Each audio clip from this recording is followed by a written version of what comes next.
Assalamualaikum warahmatullahi wabarakatuh. Selamat pagi Bang Cek Bicek, mirsa PAL TV, di mana Baya berado, apa kabarnya? Pagi hari ini spesial kembali menyapa live dari studio PAL TV. Memang punya kita tentunya berewangan bersama Bang Cek Hagai. Dan tentunya dengan aku Cek Susan, apa kabarnya pemirsa? Sehat terus ya pemirsa ya.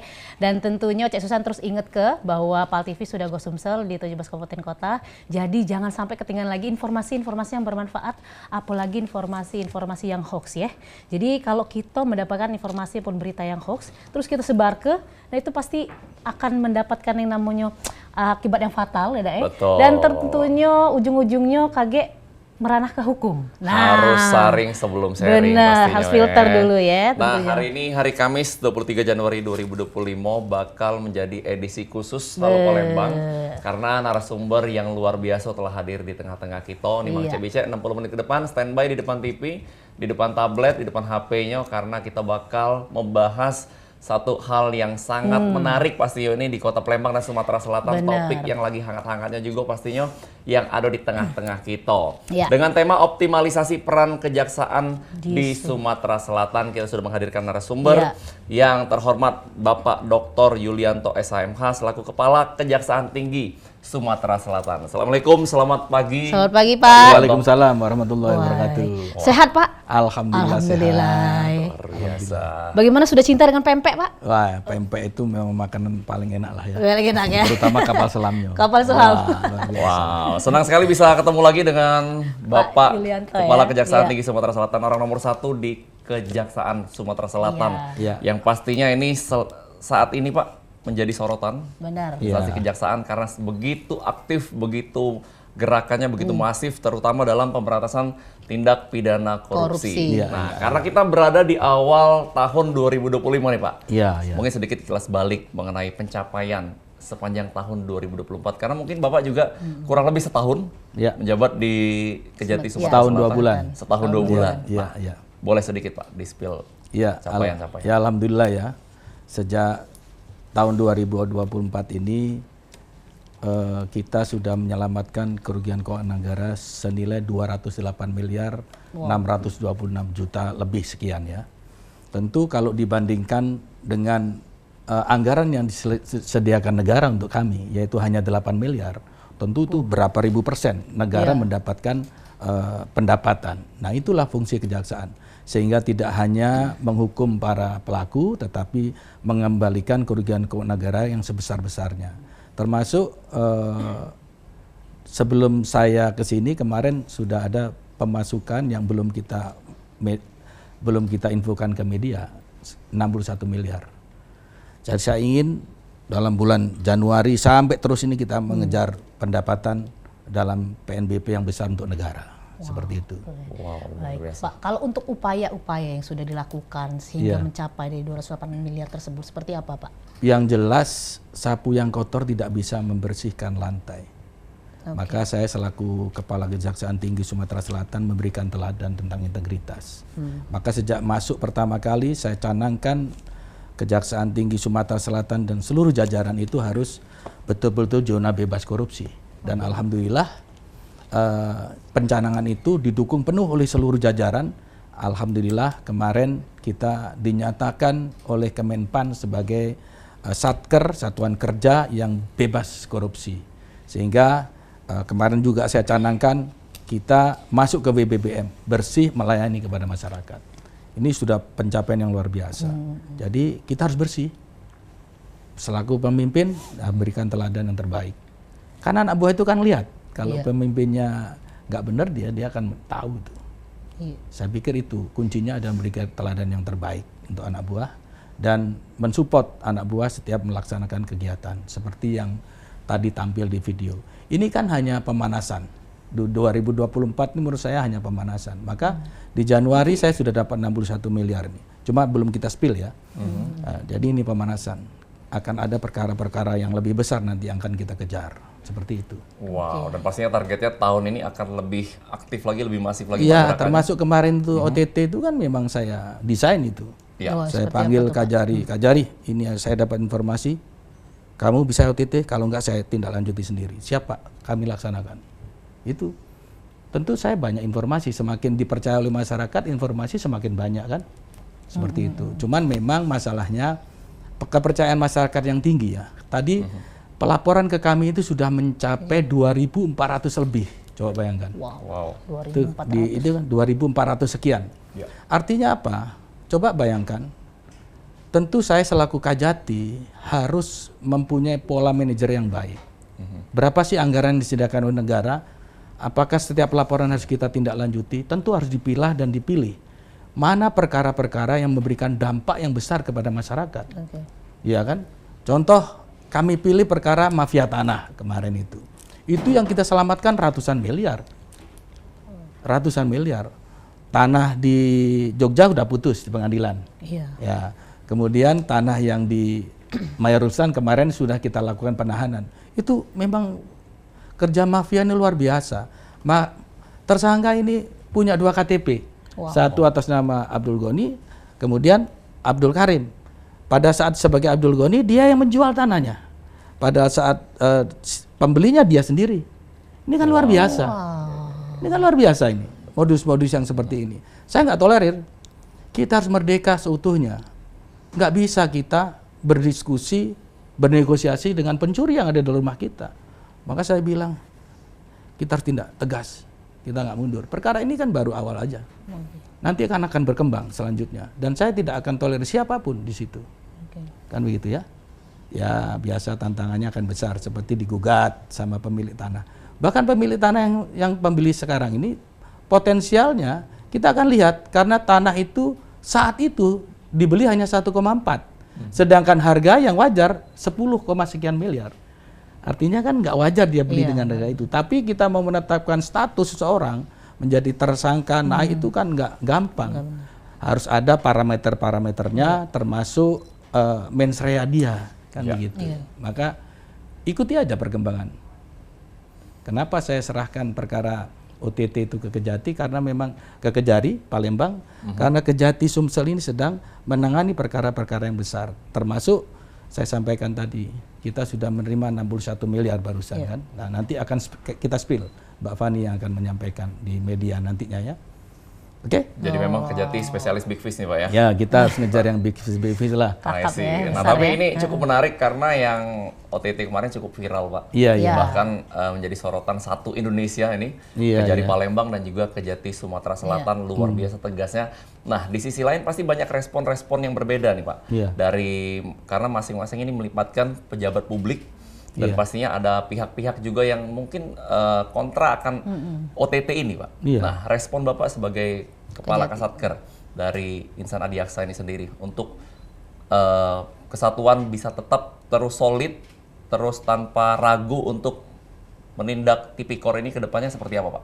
Iya, sebenarnya OTT itu kan saat itu Pak Kajari juga, Pak, betul dilaksanakan. Laksanakan.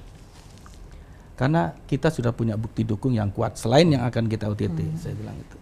Masyarakat kan lihatnya yang kecil. Tapi sebenarnya yang di dalam kita tahu lebih besar kan gitu. Itu kan hanya open aja, sebagai pembukanya saja itu kan. Maka saya bilang sama anak buah, laksanakan OTT itu dengan bijak dan terukur. Tidak perlu mencari popularitas, tapi yang terpenting memberikan impact dampak kepada masyarakat. Jangan main-main dengan korupsi di wilayah Sumatera Selatan. Itu saja pesan saya. Karena apa? Karena kegiatan ini saya melihat ini sudah meresahkan para pengusaha yang sedang berinvestasi, baik yang akan investasi. Karena apa? Dipungut dulu, diperas dulu, itu yang tidak boleh. Sedangkan fungsi kejaksaan ini adalah mendorong lajunya pembangunan. Dengan cara apa? Investor atau pengusaha masuk ke Sumatera Selatan itu nyaman dia. Dia bekerja dengan baik.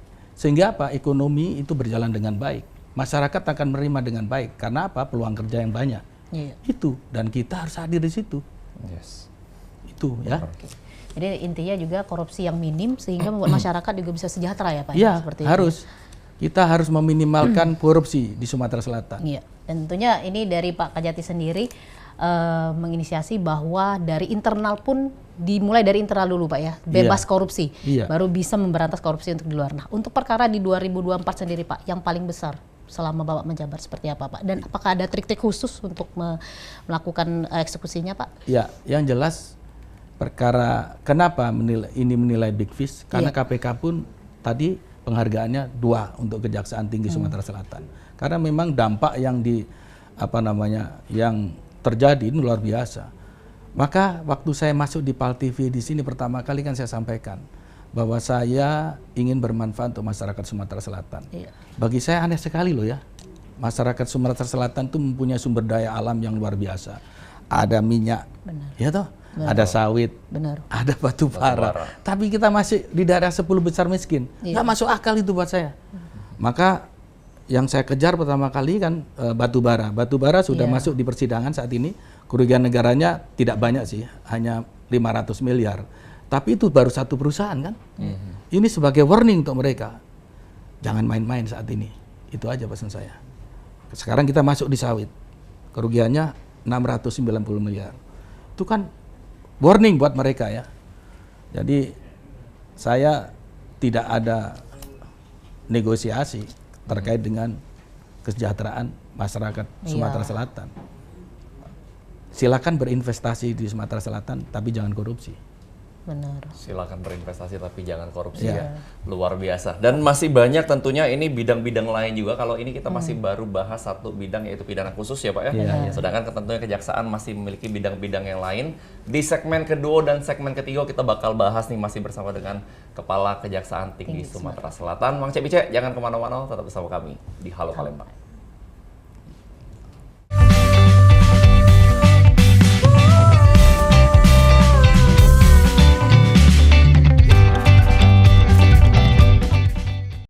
Ya, pemirsa, balik lagi kita di Halo Palembang. Pemirsa, kita masih bersama Kepala Kejaksaan Tinggi Sumatera Selatan. Dan tentunya Cek Susan ingat terus bahwa kita bisa ditonton di live streaming kita di YouTube. Dan tadi juga kita sudah lihat sudah banyak ya respon dari masyarakat ini. Kurang lebih 110 komen ini sudah ada di YouTube kita ya. Luar biasa. Nah, kita lanjut lagi ini, Pak. Untuk Kejaksaan Tinggi ini sendiri juga kan langsung juga ke masyarakat Pak ya. Betul. Apalagi masyarakat ini terbuka bisa melaporkan langsung. Iya. Nah, bagaimana Pak dari segi pelayanannya, dari segi Kejaksaan Tinggi sendiri untuk masyarakat, bagaimana memastikan cepat dan transparan, seperti itu juga bagaimana masyarakat ini bisa menerima hasil keputusan dari hukum maupun yang sudah diberikan ke tersangka. Karena kan kalau saya lihat Pak, kadang-kadang banyak juga masih demo-demo yang ada di kantor Pak, seperti itu. Seperti apa Pak menanggapinya? Ya, pertama demo itu buat saya itu adalah artinya dukungan untuk pemberantasan korupsi. Itu bagus itu, sangat bagus. Karena itulah kepedulian LSM di Sumatera Selatan untuk agar supaya pemberantasan korupsi itu digalakkan dengan sekuat-kuatnya kan itu. Cuman kadang-kadang kan kita harus tahu itu tadi pertama bahwa perkara kita saat ini itu sudah melampaui target ya. Sedangkan target anggaran kita itu sebenarnya hanya 5 perkara kan gitu kan. Sedangkan pengaduannya 2.400 sekian lebih. Coba pandangan. Jadi ya anggaran kita itu hanya 5 perkara. Cuman kita ini efisien, efektif sehingga kita bisa sampai kepada 24 perkara ini kan sudah luar biasa itu kan. Nah, cuman saya tentu teman-teman yang mengadukan dengan jumlah laporan yang demikian banyak, kita membuat adanya Satgas Labdumas. Satgas Labdumas ini dikomandani seorang koordinator intel yaitu Pak Aka, asli Palembang. Jadi beliaulah yang memilih perkara-perkara yang layak untuk ditindaklanjuti. Tentu dengan perkara big fish. Saya tidak mau perkara-perkara yang sifatnya tidak langsung menyentuh hajat hidup orang banyak. Passion saya ingin mengembalikan kerugian negara itu sebanyak-banyaknya. Jadi saya ya kalau kayak OTT kemarin itu hanya sebagai shock terapi saja. Tapi perkara-perkara big fish yang saya kejar. Seperti itu ya. Dan itu akan lebih banyak lagi di tahun 2025 nih Pak. Insya Allah, karena kemarin sudah masuk 3 kita tahan, tentu ini akan berkembang. Karena ada perkara-perkara lain juga sudah berjalan. Dan itu sudah kita rencanakan ya. Dan yang luar biasa di mana Pak Yulianto ini ada bertugas itu selalu menjadi sorotan nasional. Beberapa tahun lalu di Kupang Pak NTT Labuan Bajo itu 1 triliun lebih dicatat ya. Dan itu menjadi sorotan nasional, selalu melihat di sana. Dan sekarang di Palembang dan Sumatera Selatan pun juga menjadi sorotan nasional nih. Dan beberapa hari yang lalu saya baru nyampe Pak dari Jakarta, itu turun dari eskalator Bandara SMB 2. Iya. dan disambut dengan foto Bapak. Berpengaruh beliau Betul, ini. iya. Ini pesan apa yang ingin disampaikan pada mungkin para koruptor yang baru jalan-jalan ya mungkin ya. Iya. Langsung turun, wah kaget nih langsung. Disambut. Sama dengan Hati-hati WBK dan Sumsel. WBBM tadi. Iya. Nah ini kira-kira apa nih yang mau disampaikan Pak? Ya, saya ingin mengajak masyarakat itu untuk bahu-membahu Iya. mengatasi persoalan bangsa yang berat ini, yaitu pemberantasan korupsi. Jadi itu pesannya seperti itu. Orang lihat kita, wah bahaya nih kalau kita korupsi. Ketemu Kajati nantinya, itu aja sih, itu aja. Dan saya ingin dukungan dari masyarakat. Geger dulu pokoknya kalau lihat Bapak dengan takut dulu. Nah, itu kalau untuk kasus-kasus korupsi Pak. Kalau Iya. kita beralih ke umum Pak, Iya. seperti pemerkosaan anak Iya. di bawah umur. Iya, Nah, iya. itu seperti apa Pak? Perkara besar seperti apa yang Iya, sudah ditangani? Itu menjadi atensi saya ya. Waktu itu ada korban ya, anak kecil berumur 13 tahun. Ya. Terus kemudian dia itu membantu ayahnya jualan balon, Pak. Saya dapat laporan dari Kasipidum, Pak, perkara ini seperti ini. Saya bilang itu atensi saya. Karena apa? Kesadisannya luar biasa. Ya, udah dibekap hidungnya sampai kejel-kejel kalau orang Jawa itu. Ya, jangan Udah meninggal, masih perawan ini, diambil dari vaginanya. Setelah itu 15 menit kemudian diangkat, diambil dari duburnya. Menurut saya ini kesadisan yang luar biasa. Dan saya tidak akan toleransi yang seperti ini. Dan perlu diketahui ya, selama saya menjadi di Kejaksaan Tinggi Sumatera Selatan, itu saya tegaskan betapa tingkat kriminalitas penghilangan nyawa orang tuh luar biasa banyak. Contoh gara-gara mau dibayar dijanjikan 3 juta, rupanya orang baru bayar 2 juta, istri sama anaknya dicangkul dibunuh. Saya bilang, mudah sekali ini saya bilang. Maka sejak saat itulah saya bilang sama anak buah saya, setiap perkara yang menghilangkan nyawa orang lain tuntut mati.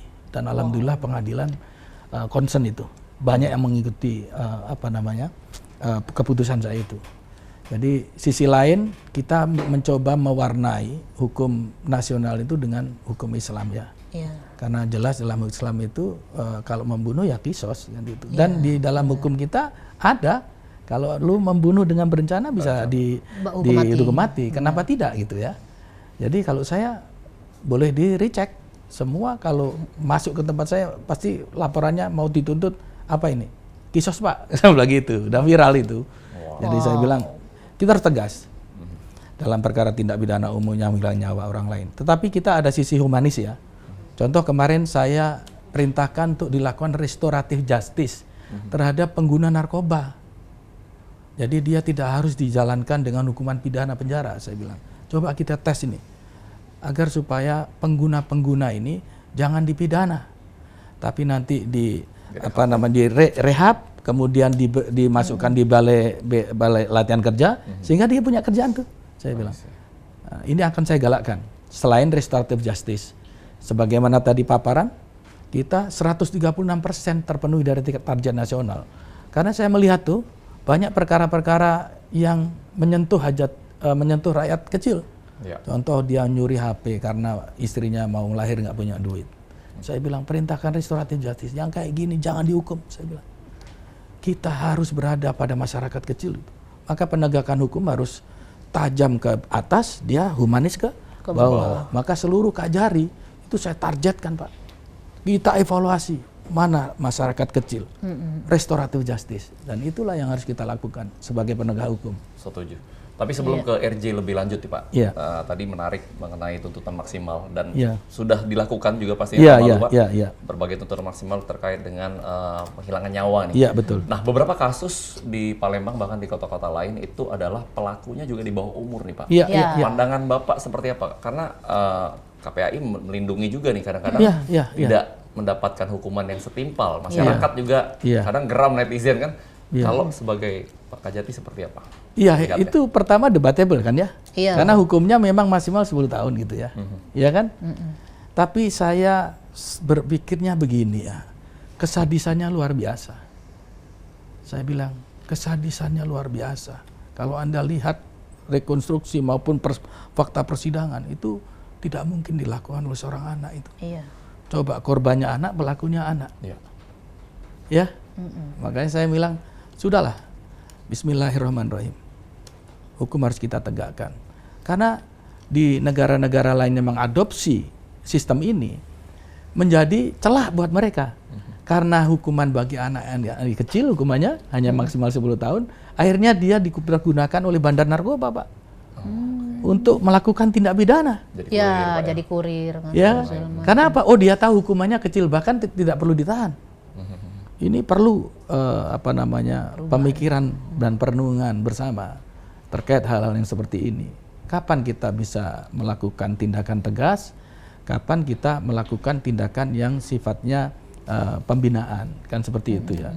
Tapi dampak kalau umpama orang nggak dihukum, membunuh orang, memperkosa orang, itu bayangkan yang lihat nanti, oh ternyata saya melakukan ini nggak dihukum loh. Iya. Ini dilematis sebagai penegak hukum. Tidak ada efek jerah. Benar, Pak. Ya, ya kan? Tapi ketika ada loh, oh ternyata dituntut mati. Itu ada deterrent efek. Oh iya ya, bahwa saya ini nggak boleh main-main seperti ini. Sekalipun hukumannya hanya maksimal 10, bahkan tidak perlu ditahan. Kan seperti itu. Ya.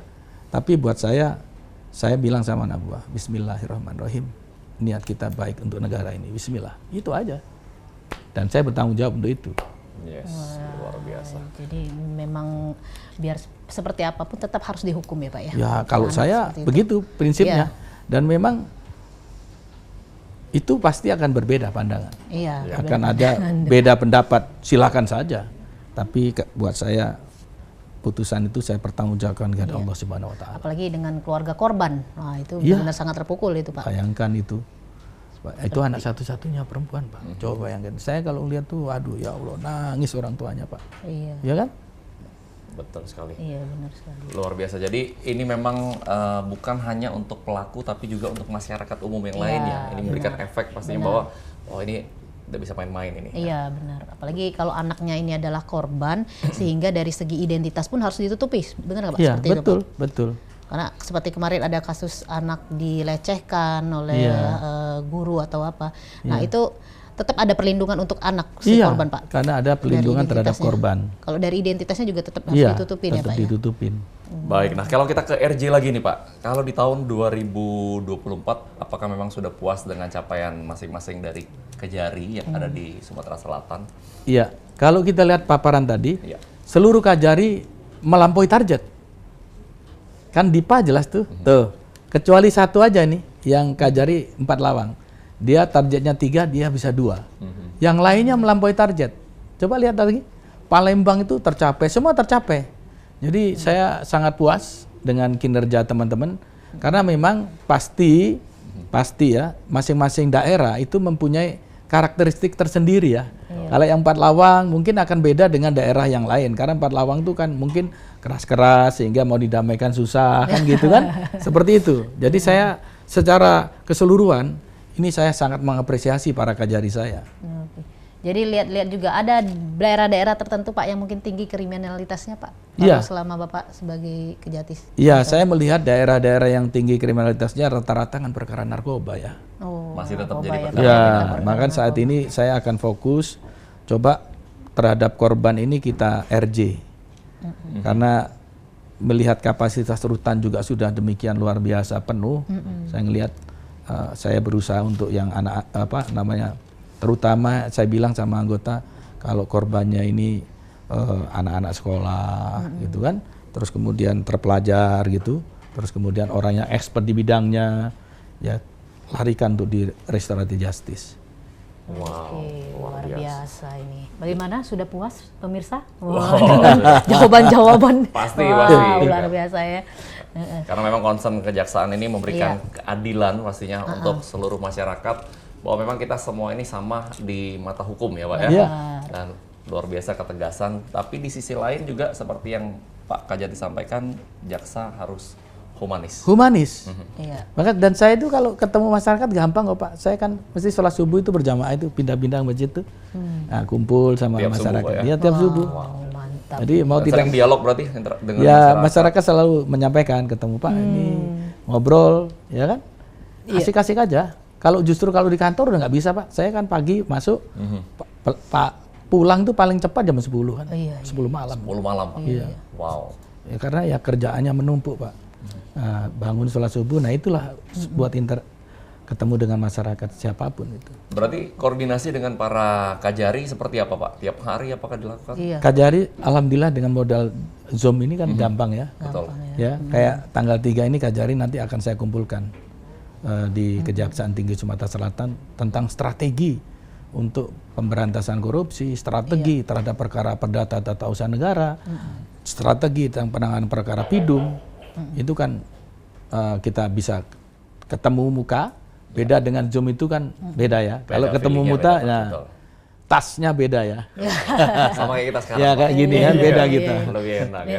Nah, Bang Cebice, selain juga pidana khusus dan pidana umum, masih ada beberapa bidang juga dari kejaksaan yang mesti kita tahu nih dan seperti apa capaian kinerjanya. Kalau kita selama ini Bang Cebice ngertinya jaksa itu menuntut ya kan di pidana umum, tapi juga rupanya jaksa ini bisa berperan sebagai pengacara negara. Nah, Cak Manonian lagi di segmen ketiga, jangan kemana-mana, tetap bersama kami di Halo Palembang. Ya.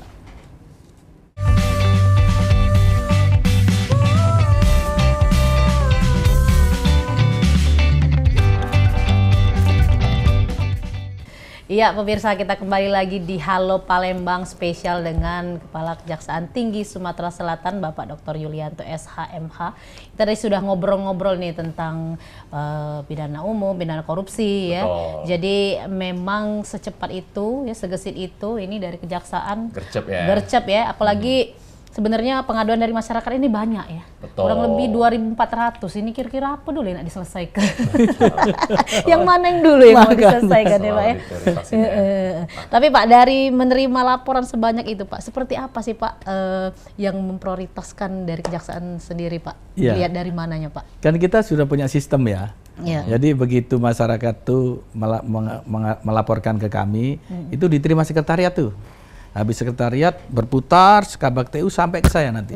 Saya langsung disposisi kepada Satgas Labdumas, laporan pengaduan masyarakat. Nah, mereka inilah yang memilih ya perkara-perkara yang layak dan segera ditindaklanjuti. Tentu parameternya jelas. Pertama, perkara-perkara yang berdampak kepada masyarakat. Ya. Ya. Yang kedua, perkara-perkara yang subjeknya ini pejabat publik, kan seperti itu kan.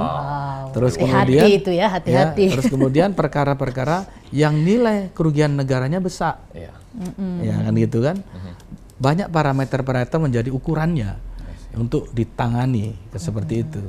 Ya semoga dengan pola transparansi dan akuntabilitas yang tinggi ini semua bisa menerima dengan baik. Benar-benar. Apalagi anggaran kita juga sebenarnya hanya untuk 5 perkara. Sangat terbatas Pak ya. Sangat terbatas. Tapi tetap cepat, tetap maksimal ya pasti ya, tetap optimal ya. Nah Pak, kalau kita bicara sedikit mengenai bidang Datun ini, bahwa peran jaksa bukan hanya sebagai penuntut, tapi juga menjadi pengacara negara. Seperti apa Pak? MOU sudah dilakukan sepanjang 2024 khususnya di Sumatera Selatan ini? Sangat banyak ya Datun itu. Jadi Datun itu sebuah asisten yang luar biasa bermanfaat buat masyarakat. Contoh begini, di tahun 2024 tuh kita ada MOU dengan PLN. PLN ini akan membangun pembangkit listrik dari Palembang ke Jambi. Ya, investornya adalah investor asing nih. Itu sudah berjalan. Ternyata ada hambatan di tengah jalan. Padahal yang diharapkan dengan pembangunan ini, maka di Sumatera Selatan ini listriknya tidak mati, tidak gampang mati. Nah, Datun datang ke sana. Karena apa? Masyarakat ini perlu diberikan pengetahuan apa sih manfaat daripada proyek ini. Dan alhamdulillah begitu Datun selesai datang itu kita bisa menyelesaikan. Dalam arti ada yang litigasi dan non litigasi. Yang masyarakat keberatan, ayo kita hadapi di litigasi. Tapi kalau Anda baik-baik dengan kami ya kita non litigasi. alhamdulillah persoalan itu bisa diselesaikan. Dan seharusnya PLN sudah menyiapkan uangnya, yaitu akan membayar denda kepada perusahaan atau investor asing itu senilai 289 miliar. Akibat denda keterlambatan apabila tidak selesai. Itu. Karena perharinya didenda 5 miliar PLN. Tapi berkat Datun datang bisa menyelesaikan semua dengan baik, alhamdulillah, maka uang yang sudah disediakan tadi untuk investor kembali lagi ke negara. Itu salah satu fungsi Datun yang luar biasa. Jadi itu hal yang harus kita apresiasi untuk Datun. Datun bukan hanya PLN, tapi seluruh stakeholder yang hadir itu juga Datun hadir. Contoh di Muara Enim itu Pak, ada perusahaan yang namanya PTBA sedang berhadapan dengan PLN. Contoh, jadi PTBA ingin agar supaya IUP yang dimiliki dia itu bisa dikelola dengan baik. Karena akan menghasilkan triliunan buat negara. Tapi di sisi lain, di tengah-tengah jalur itu ada jalur sutet. Sehingga tidak bisa dimaksimalkan. Kan gitu kan? Dua-duanya didampingi jaksa. Ya, akhirnya jaksa datang di sana, kita selesaikan. Kita berpikir sebanyak-banyaknya untuk kepentingan masyarakat. Kan gitu kan? Kalau ini dipindahkan dampaknya seperti apa? Kalau tidak dipindahkan dampaknya seperti apa? Ternyata alhamdulillah akhirnya ketemu solusi. Dan itulah fungsi Datun itu. Seperti itu. Dan yang terakhir kita lihat saat ini Datun sangat diperlukan masyarakat karena fungsinya juga banyak masyarakat yang mengadu langsung ke Perdata Tata Usaha Negara.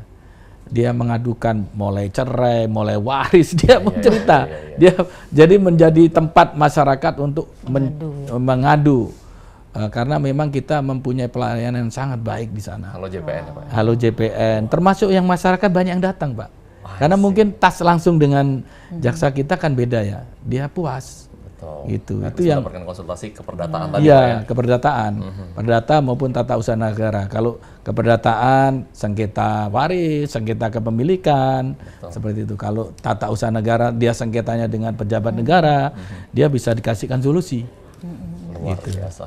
Dan nah kalau itu dari Datun sudah mulai banyak nih masyarakat yang tahu Pak fungsi Datun juga. Nah salah satunya mungkin memang karena program Jaksa Menyapa 2024 kemarin yang sudah 15 Kajari yang sudah hadir juga itu memberikan edukasi juga pastinya ke masyarakat, dan ini akan ada lagi di 2025 nih bersama dengan PAL TV Pak. Iya, alhamdulillah saya terima kasih. Jadi keberadaan PAL TV buat kami, saya mengucapkan terima kasih. Maka saya datang ya. Karena saya melihat masyarakat menjadi lebih tahu loh dengan fungsi-fungsi kejaksaan, bahwa jaksa ini tidak sekedar menangkap orang, menahan orang, menyidangkan orang, tapi ada fungsi-fungsi yang lain gitu, termasuk fungsi Datun. Ini luar biasa, saya ucapkan terima kasih kepada teman-teman PAL TV ya. Dan sekali lagi kejaksaan juga punya fungsi intelijen Pak. Kayak OTT kemarin intelijen kami bergerak, kalau nggak bisa Pak itu. Pakai baju Gojek Pak. Ya. Pakai baju Gojek. Ya, di samping itu kan kita ngetop, ya ada pasti bergerak gitu. Kalau nggak bisa.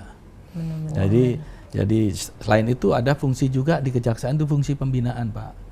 Nah, maka kita lihat animo masyarakat saat ini mendaftar selaku calon jaksa ataupun pegawai di kejaksaan luar biasa.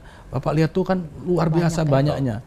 Jadi saya ngelihat alhamdulillah kejaksaan semakin dicintai masyarakat. Tentu ini adalah berkat kerja keras kita dan kemudian dukungan media termasuk PAL TV yang luar biasa menyiarkan pemberitaan yang positif tentang kejaksaan.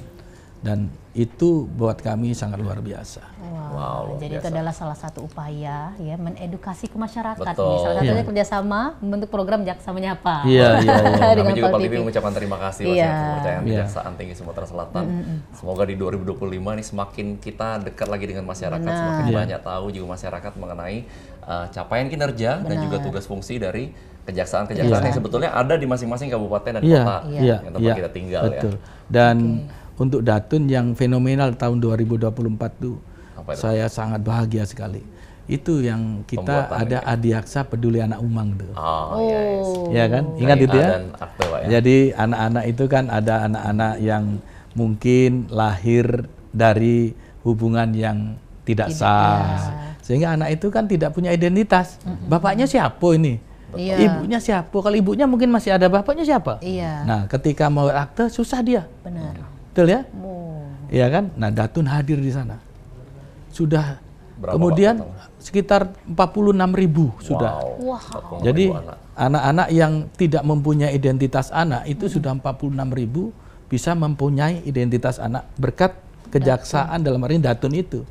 Karena apa? Anak yatim piatu yang ada di panti-panti asuhan itu nggak punya identitas anak, Pak. Ya, Iya. jangankan KTP identitas saja dia nggak punya. Belum anak-anak di pedesaan. Saya nanti akan kita tayangkan di video bagaimana Datun itu hadir menjemput mereka, gitu ya. Sehingga mereka punya identitas anak. Dengan dia punya identitas, akhirnya dia punya akte kelahiran, dia punya KTP. Ketika dia sudah mempunyai ini semua, maka negara harus hadir di sana dengan memberikan kartu Indonesia Pintar, kartu Indonesia Sehat. Bayangkan itu 46.000 orang sudah, Pak. Saya berpikir ya Allah, itulah rezeki kita. Iya. Barangkali di antara mereka itu kelak akan menjadi pemimpin di negeri ini. Kita nggak pernah tahu. Bisa jadi bupati, bisa jadi gubernur, bisa jadi kajati, kita nggak pernah tahu. Nanti dia akan tahu, oh iya saya dulu dapat manfaat dari sini. Nah, itu yang saya ingin, sehingga kejaksaan lebih dicintai. Di tahun 2025 ini sedang kita rumuskan. Kira-kira apa kebijakan ke depan yang menyentuh hajat hidup masyarakat. Kalau ada Adiaksa Peduli Anak tetap kita giatkan, kita runningkan nanti. Nah, tanggal 3 Februari itu kita rumuskan. Nah, kita rumuskan kira-kira program apa tematik lagi 2025. Program tematik tahun Hajati 2025, betul. Luar biasa. Sepeduli itu loh kejaksaan tuh dengan masyarakat ya. Ya, sampai memang. urusan identitas dak kate ju wong Palembang tuh diadokeun. Diadokan. Dibuat ya. Ya. Nah, Pak, mungkin pesan-pesan nih untuk insan Adiaksa yang ada di lingkup Sumatera Selatan dari seorang Pak Kajati. Silakan. Ya, anak-anakku, insan Adiaksa se-Sumatera Selatan, hari ini hari yang berbahagia. Bapak bisa hadir di sini di PAL TV. Pada kesempatan ini saya menghimbau kepada anak-anakku sekalian. Pertama, jagalah integritas. Karena sapu yang kotor itu tidak bisa membersihkan lantai. Yang kedua, berusahalah kalian bermanfaat untuk masyarakat. Karena sebaik-baiknya di antara kalian, manusia itu adalah paling bermanfaat buat masyarakat yang lain. Dan yang ketiga, jaga soliditas, jaga sinergitas dengan stakeholder yang ada. Untuk masyarakat Sumatera Selatan, saya berharap dukungan dan kecintaan kepada Kejati dan jajaran yang sudah luar biasa ini semoga semakin meningkat. Kemudian semoga Kejaksaan Tinggi Sumatera Selatan semakin dicintai masyarakat Sumatera Selatan. Amin. Itu. Amin. Luar biasa. Luar biasa sekali. Kalau ke masyarakat nih Pak, Ya. satu terakhir pesan-pesan untuk masyarakat Sumatera Selatan dan para pejabat publik. Khususnya ini, terkhusus ya. Ya, sebagai pejabat publik itu sebuah amanah yang luar biasa ya. Kalau dia berjalan dengan baik, maka insya Allah itulah jalan untuk menuju surganya. Tapi kalau dia berjalan dengan tidak baik, dia akan berjalan ke nerakanya. Nerakanya bisa saja neraka di dunia. Apa? Ketemu dengan saya. Nah, saya pesan, berbuat baiklah sepanjang diberikan amanah oleh masyarakat Sumatera Selatan. Ayo sama-sama menjaga kepercayaan masyarakat itu sebaik-baiknya. Dan ingat bahwa setiap kebijakan yang Anda lakukan, banyak masyarakat yang berdoa agar supaya memberikan dampak positif buat masyarakat.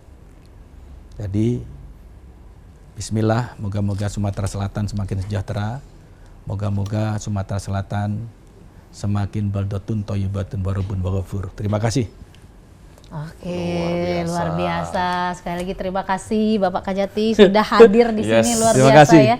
Dengan pastinya kegiatan laporan-laporan yang banyak disempatkan untuk hadir untuk mengedukasi kepada masyarakat Kota Palembang, ini khususnya Sumatera Selatan juga, agar tahu nih fungsi-fungsi dari kejaksaan itu seperti itu ternyata ya. Betul, dan juga pasti nantikan program Jaksa Menyapa yang bakal hadir di PAL TV di tahun 2025 ini, Cek Susan pastinya. Ini adalah tentunya bersama menghadirkan kejari-kejari juga yang ada di seluruh Sumatera Selatan. Betul, betul. Pak Yulianto, izin untuk menutup ini kita ada pantun sedikit, Pak. Ya. Yang perlu cakepnya ya. Iya, Nah, iya. dari Sukarami pergi ke Pelaju. Cakep. Jangan lupa beli alpukat. Cakep. Kejati Sumsel terus maju, Cakep. semakin dicintai seluruh masyarakat. Amin, amin, amin, Rabbil Alamin.